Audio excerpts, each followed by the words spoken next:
జనవరి నుంచి కొత్త నిబంధన. ప్రభుత్వ పథకాలు, ప్రభుత్వ ఉద్యోగాలు, ప్రైవేట్ కంపెనీ ఉద్యోగాల గురించి రోజువారీ సమాచారాన్ని పొందడానికి మా వాట్సాప్ గ్రూప్లో మరియు టెలిగ్రామ్ ఛానల్లో చేరండి. మా ఛానల్ని సబ్స్క్రైబ్ చేసుకోండి.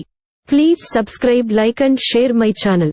ఇంతకీ రేషన్ కార్డు వైసీ చేసిందా? కేవైసీ తప్పనిసరి. అటువంటి మోసాలన్నింటినీ నిరోధించడానికి మరియు అర్హులైన వ్యక్తులు మాత్రమే బీపీఎల్ కార్డు ప్రయోజనం పొందేలా చూడడానికి ప్రభుత్వం కేవైసీని తప్పనిసరి చేసింది. రేషన్ కార్డు వైసీ చేయకపోతే బయోమెట్రిక్ ద్వారా న్యాయమైన ధరల దుకాణంలో ఆహార ధాన్యాలు కొనుగోలు చేయడం సాధ్యం కాదని, పూర్తి డిజిటలైజ్డ్ టెక్నాలజీని వినియోగించి ఎవరూ మోసం చేయలేరన్నారు.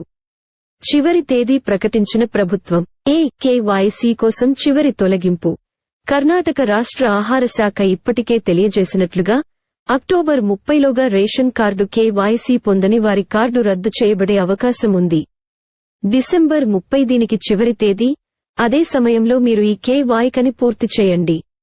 రేషన్ కార్డుకు సంబంధించిన సమాచారాన్ని సమీపంలోని సరసమైన ధరల దుకాణంలో అందించడం ద్వారా లేదా ఆహార శాఖ అధికారిక వెబ్సైట్లో లాగిన్ చేసి రేషన్ కార్డ్ నంబర్, మీ పేరు, హోబ్లీ మొదలైన వాటిని నమోదు చేయడం ద్వారా ఈ కేవైసీ చేయవచ్చు. యాక్ ప్రక్రియను పూర్తి చేయవచ్చు. మీరు ఇప్పటికీ బీపీఎల్ కార్డ్ ప్రయోజనాలను పొందాలనుకుంటే వెంటనే దీన్ని చేయండి.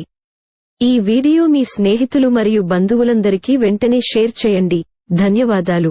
మరిన్ని వివరాలకు క్రింద డిస్క్రిప్షన్లో చూడండి.